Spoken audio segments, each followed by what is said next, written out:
دايما هتلاقيه بيقولك انا الوحيد اللي هيحبك بالشكل ده، بس في نفس الوقت بيخليك تحس انك مالكش قيمة. عارف اللعبة دي اسمها انا مميز وانت عادي. بس اللي ما يعرفوش انك انت اللي مش قابل للاستبدال، وان هو مجرد نسخة بتتكرر. قبل ما نبدأ موضوعنا النهاردة، حابب افكركم اني بقدم جلسات استشارات اونلاين لاي حد محتاج دعم او بيمر بعلاقة مؤذية او صراع نفسي صعب. تفاصيل هتلاقوها في وصف الفيديو. لكن خليني اوضح نقطة مهمة قبل ما نكمل. انا ممكن اتكلم طول الحلقة بصيغة المذكر علشان اوصل المعلومة بشكل اسهل او اسرع، لكن لازم تبقوا عارفين ان الكلام عن النرجسية مش مربوط بجنس معين. يعني النرجسي ممكن يكون راجل وممكن يكون ست، وكل اللي بنقوله هنا ينطبق على الاتنين من غير استثناء. النرجسي عمره ما هيقلل منك صدفة، هو بيعمل كده لهدف واضح ومقصود، انه يسيطر عليك، لانه مش بيشوفك مجرد شخص في حياته، هو بيشوفك أداة، وسيلة بيستخدمها علشان يحس بالتفوق والتحكم وبالقيمة، حتى لو ده كان على حسابك. يبدأ يحطك في مواقف تحسسك انك مش كفاية او انك اقل او انك دايما غلط. بتلاقيه يسخف من رأيك، يضحك على طريقتك، يتجاهلك لما بتتكلم او يقلب عليك الكلام كأنك اللي دايما السبب في المشاكل. الهدف من كل ده انه يكسر صورتك عن نفسك ويزرع جواك شك دائم في كل حاجة فيك، رأيك واحساسك وذوقك وقيمتك وحتى استحقاقك للحب.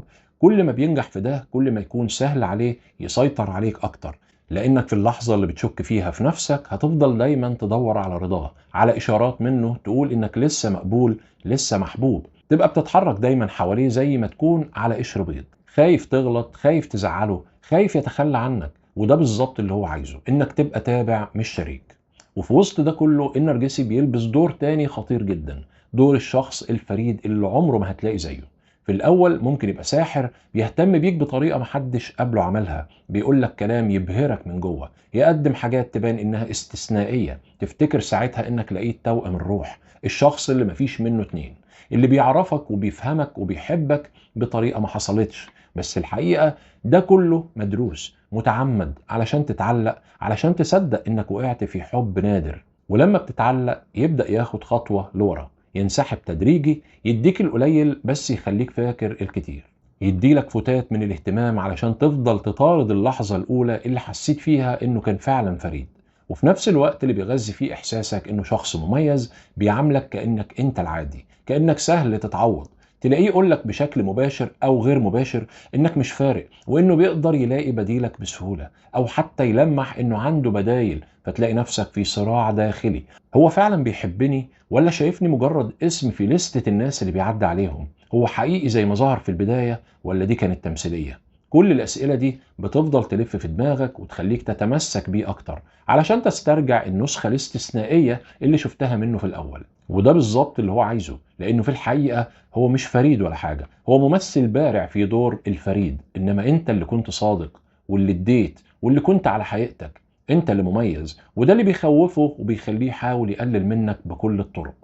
الحقيقة اللي النرجسي عارفها كويس جدا، حتى لو عمره ما اعترف بيها، هي انه هو اللي قابل للاستبدال مش انت. هو اللي بيغير وشه وطباعه وشخصيته حسب المصلحة، هو اللي ما عندوش حاجة حقيقية يقدمها. وعلشان كده بيحاول بكل الطرق يخليك تصدق العكس. كل ما يفضل يقولك او يلمح انك سهل تتعوض، بيكون في الحقيقة هو اللي عارف جواه انه فاضي، وانه ما ينفعش يتبني عليه علاقة حقيقية او مستقبل. النرجسي مش بيقدر يكون علاقة صحية طويلة المدى، لأنه ببساطة مش بني آدم ثابت، ما بيعرفش يكون صادق أو ملتزم أو شفاف أو حتى متزن عاطفيا. اللي بيعرفه هو قصف الحب، يعرف يدخل حياتك زي الإعصار، يبهرك، يدوخك، يديلك جرعة حب مكثفة شبه المخدر، وبعدها بينسحب. بيبدأ وقتها السيناريو الكلاسيكي بتاعه، يقلل منك بالتدريج، يخليك تحس إنك غلط، إنك اتغيرت، أو إنك السبب في اللي بيحصل. بعدها بيختفي، ينسحب فجأة من غير تفسير، من غير ما يفهمك حصل ايه. ممكن يتجاهلك، ممكن يختفي جسديا، وممكن يفضل موجود بس بارد وساكت ومتغير. وكل ده معمول بحرفنة، لانه عارف ان الانسحاب المفاجئ ده هيخلي دماغك تولع بأسئلة ملهاش اجابات، هيخليك تلوم نفسك وتفتش في كل تصرفاتك كأنك انت السبب في انه اختفى. الانسحاب الغامض ده مش مجرد تصرف عشوائي، ولكن دي أداة من أدوات السيطرة. هو بيقلل منك في الأول وبيكسرك من جواك، وبعدين يختفي علشان يفضل هو الوحيد اللي مالك مفاتيح العلاقة، يخليك دايما تحت رحمة ظهوره واختفائه. تبدأ العلاقة مثالية كلها وعود واهتمام ودفى، وبعدين تتحول لجحيم، برود، تقليل وخصام وتجاهل، وفي الآخر اختفاء. هو ماشي على خطة واضحة، يشدك ويتملكك وبعدها يسيبك تايه لوحدك بس لسه متعلق بيه. وكل ده بيحصل علشان يحتفظ بالسلطة النفسية والعاطفية على قلبك وعقلك حتى وهو مش موجود. هو عايز يفضل عايش جواك كظل، كوجع، كعلامة استفهام. اللي يمكن ما تكونش واخد بالك منه هو ان النرجسي بيختفي جسديا بس بيحاول يفضل مسيطر عليك نفسيا. عايزك تفضل تسأل هو راح فين، يا ترى انا عملت ايه، ازاي اقدر ارجعه. وده اللي بيغذيه وبيخليه يحس انه لسه موجود، لسه مسيطر، لسه الاهم. بس في الحقيقة الشخص اللي بينسحب وقت ما يحب ويرجع وقت ما يحب ويقلل منك بدل ما بيبنيك ويقلل منك على طول الخط، هو شخص ما يستاهلش ثانية من تفكيرك ولا لحظة من مشاعرك. النرجسي دايما شاطر في الكلام الكبير، بيبيع لك وعود ضخمة، بيرسم لك صورة وردية للمستقبل، يوهمك انك اخيرا لقيت الشخص اللي هيعمل لك اللي عمرك ما شفته. ممكن يقول لك انا عمري ما حبيت زي كده قبل كده، او انا وانت هنعيش حياة ما حدش عايشها، او حتى يوعدك بالزواج او الاستقرار او الدعم الغير مشروط. وقتها انت بتصدق لان الكلام بيكون خارج من شخص شايف فيه اهتمام، احساس واحتواء. لكن الحقيقة ان كل ده مجرد هوى، مفيش منها حاجة بتمشي خطوة واحدة لقدام. الوعود دي كانت طعم، وسيلة للتعلق مش للتنفيذ. بعد شوية بتلاقيه يبدأ ينسحب من الكلام اللي قاله أو يطنش وكأن مفيش حاجة اتقالت أصلا. وعلشان ما يخسركش مرة واحدة يبدأ يديلك فتات من الاهتمام، حاجة بسيطة تخليك تحس إن لسه في أمل، رسالة سريعة، مجاملة سطحية، لحظة حنية كده بالصدفة، حاجة ترجعك لحالة الاحتمال، تخليك تستنى أكتر وتتحمل أكتر وتبرر أكتر لأنك متمسك باللي وعدك بيه في الأول، بتراهن عليه ضد كل الأوجاع اللي بعد كده. في وسط كل ده هو بيزرع فيك فكرة إنك قابل للاستبدال، وإن هو جوهرة نادرة، بيحب يلعب دور الشخص اللي أعلى منك، اللي فاهم أكتر، اللي الناس كلها بتتمناه، اللي صعب يتعوض، يعاملك أحيانا ببرود، يلمح إنه يقدر يلاقي حد غيرك بسهولة أو حتى يقارنك بحد تاني بطريقة مهينة. الهدف مش بس إنه يحس إنه مهم، الهدف إنه يخليك أنت تحس إنك مش كفاية، يخليك تخاف تمشي وتشك إنك تستحق حد أفضل وتفضل متمسك بيه حتى وأنت موجوع. بس الحقيقة اللي بيخاف يعترف بيها إنه عارف إنك أنت اللي فريد، عارف إنك مش سهل ولا أي حد يقدر يعوضك. هو ممكن يحاول يلاقي حد شبهك، حد عنده نفس الصفات أو النقاء أو الحنية، بس عمره ما هيلاقيك. ممكن كمان يحاول يقلدك، يلبس شخصيتك، يتكلم بطريقتك، كأنه بيخلق منك نسخة جديدة يقدر يتحكم فيها من غير ما تحسسه بعقده أو ضعفه. لكن رغم كل المحاولات هو ما بيعرفش، لأن الجوهر مش بيتقلد، النية الصافية مش بتتصنع. هو عارف ده وعلشان كده بيحاول يقلل منك قبل ما تكشف حقيقته وتعرف قيمة نفسك. بيحاول يكسر جناحاتك علشان ما تطيرش بعيد، بس لو عرفت الحقيقة كل اللعبة بتقع وكل قناعه بيتكسر وكل تمثيله ما بيبقاش له أي معنى. لما النرجسي بيلاقيك بدأت تبعد عنه أو تبطل ترد على لعبته أو حتى تحاول تتعافى وتعيش من غيره، ممكن يحصل له شيء غريب جدا. بتلاقيه راجع، بس مش راجع بشخصيته الحقيقية، ولكن بيرجع بشخصية جديدة تماما، لابس وش جديد، لابس قناع التغيير. تلاقيه بيحاول يظهر قدامك كأنه اتغير، بقى ناضج، واعي، مهتم، بيعترف بغلطه وبيوعدك انه هيكون مختلف المرة دي. بيقول لك كلام كنت بتحلم تسمعه، بيعتذر باعتذار شكله صادق ويمكن يبكي كمان. بس الحقيقة كل ده تمثيل متقن. هو مش راجع لأنه اتغير، هو راجع لأنه خسر السيطرة عليك، عايز يرجع يمسك الخيط من تاني. في اللحظة دي هو بيختبرك، بيشوفك هل لسه بتصدقه، هل لسه بتتعلق بالأمل اللي وعدك بيه زمان، هل هتنخدع بالشخصية الجديدة اللي لبسها مخصوص علشانك. هو عارف إنك شفت وشه الحقيقي، بس بيعتمد على حاجتين: أولهم إنه ممكن تكون لسه بتحبه، التاني إنك ممكن تكون نسيت حجم الأذى اللي سببه لك. علشان كده بيراهن على نقطة ضعفك العاطفية وبيحاول يكسرك من جديد. بس لو بصيت كويس هتكتشف إن مشكلته عمرها ما كانت فيك، مش أنت السبب في اللي حصل ولا أنت اللي محتاج تتغير. هو عنده صراع داخلي مع نفسه، هو مش بيحب نفسه أصلا. النرجسي بيعيش في حالة رفض لنفسه، مش بيطيق يشوف ضعفه، وبدل ما بيواجهه بيحاول يدفنه من خلال السيطرة على اللي حواليه. بيحب يحس إن هو الأقوى والأذكى والمسيطر واللي الكل بيدور على رضاه. فلما تيجي أنت وترفض تلعب الدور ده، لما بتقول كفاية، لما بتعامله على حقيقته، بيتجنن، مش لأنه فقدك كشخص، لكن لأنه فقد الإحساس بالتحكم فيك.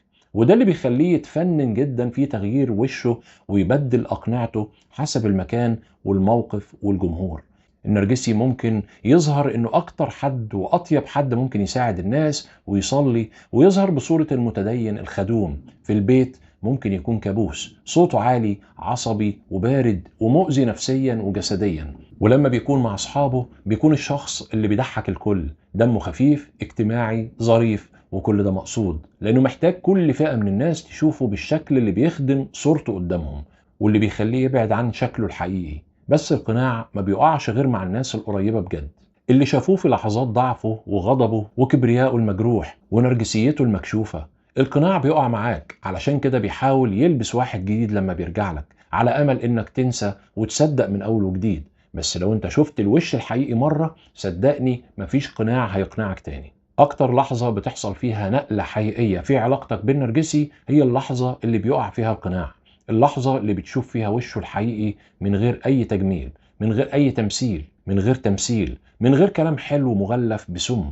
اللحظة اللي بيتهور فيها يبان ضعفه، أو تكتشف كذبة كانت مستخبية من زمان، أو يعمل تصرف مش قادر يغطي عليه. اللحظة دي بتفتح عينيك على حقيقة صادمة، إن الشخص اللي كنت بتحبه أو على الأقل بتديله مساحة في حياتك هو في الحقيقة حد تاني خالص، حد ما يعرفش يحب وما بيعرفش يدي وما بيعرفش يكون صادق حتى مع نفسه. ومن اللحظة دي كل حاجة بتتغير، بيحاول يلبس وشوش جديدة، يتقمص شخصيات مختلفة. يمكن ترجع وتصدق، لكنك مش بتصدق، مش لأنك بقيت قاسي، ولكن لأنك شفت اللي ورا الموضوع كله، شفت الغش، شفت التلاعب، شفت السم وهو لابس قناع. والمشكلة بالنسبة له إنه مهما حاول يرجع يمثل، أنت جواك بتقارن بين التمثيل ده وبين الحقيقة اللي شفتها. ومش سهل أبدا إنك تقتنع بعد ما كل الأوراق اتكشفت. الحقيقة إن النرجسي بيعيش في فوضى داخلية طول الوقت، جواه صراع ونقص وألم مش بيعترف بيه. كل حياته عبارة عن محاولة إنه يغطي على الفوضى دي بقصص وصور ومظاهر، بس دايما بيغلط غلطة بتفضحه. وعلشان ما يكونش لوحده وسط الزحمة اللي جواه دي، لازم يسحب كل اللي حواليه معاه لنفس الفوضى. عايزك تشك في نفسك، في إحساسك، في واقعك، علشان تكون زيه تايه. بس اللحظة اللي انت بتخرج فيها من دايرة الفوضى دي وتقف على رجليك، ساعتها انت بقيت حر، وهو بقى أضعف من انه يرجعك. وكل مرة يقولك أو يلمح انك قابل للاستبدال، أو يتجاهلك كأنك ما بقيتش فارق، أو يحاول يبين انه لقى غيرك في ثانية، اعرف ان ده مش دليل انك قليل. بالعكس، ده معناه انك وجعته، انك مش قابل للاستبدال فعلا، وانه بيحاول بكل طريقة يعالج نقطة ضعف عمره ما عرف يواجهها، انه مش كفاية، وانه بيخسر الناس الحقيقية اللي بتشوفه على حقيقته. علشان كده بيحاول يعوض ويقلدك، يدور على حد يشبهك، بس مش بيعرف. لان اللي بيخرج من دايرة النرجسي بيمشي وهو سايب فراغ، والنرجسي بيكره الفراغ، لانه بيفكره بانه فقد شخص حقيقي وانه ما قدرش يحتفظ بيه.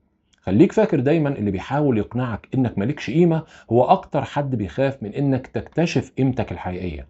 ما تستناش منه اعتراف، هو مش هيعترف، بس انت مش محتاج اعترافه اصلا. لانك لما بتعرف انت مين، هتشوف هو قد ايه صغير قدامك. اوعى تقع في فخ النرجسي، هو عايزك تصدق الكذبة، بس انت تستاهل الحقيقة.